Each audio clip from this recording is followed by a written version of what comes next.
Have you ever wanted more pleasure in your life? Oh my gosh, you're still in the right space, because I'm Rachel. It's been 10 years. I've been intimacy coaching for that long, and that experience has given me access to more than 3,500 individual women in terms of conversation. And I know there's many, many, many, many more than that. That's just my low estimate. So we have been talking all year long about ways to incorporate pleasure, and this month is all about things your woman wants me to tell you, okay? So I really hope that if you're listening to this series, you're keeping an open heart and an open mind, because this is not about criticism.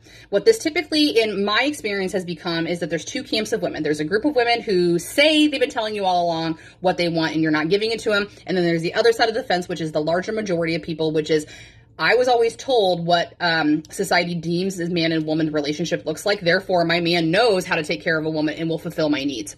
Inaccurate, not correct. Okay, setting ourselves up for failure. So what did I want to talk about today? Now, today is actually a controversial subject. Now, I also want to tell you that this is not something that my feminine clients have been directly telling me, but I think it's important we talk about, because this actually just came up at an in-home party not too long ago when we were talking about the act of grooming. And I mean literally grooming, like shaving. And that's what I want to talk about today, okay?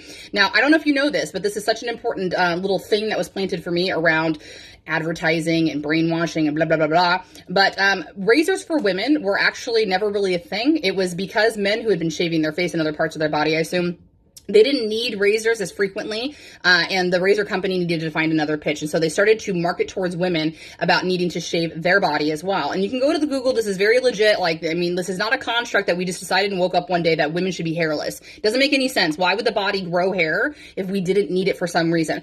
Animals grow hair. We are still forms of animals. So my encouragement, honestly, to people, even though the company that I partner with, their number one selling product is a shave product, I have told my clients for a number of years that if you don't feel comfortable grooming, you don't want to groom anymore, if it gives you massive irritation, then just fucking stop. If your partner is not mature enough to be able to touch your legs, see your armpits, search for your vulva through your beautiful patch of fur, that's not a grown-ass adult, okay? If we can't accept one another and our true, full identities either, then who the fuck are we? What kind of adults are we if we have to look at somebody's arm hair or leg hair and go, ew, that's gross, I can't be intimate with that person?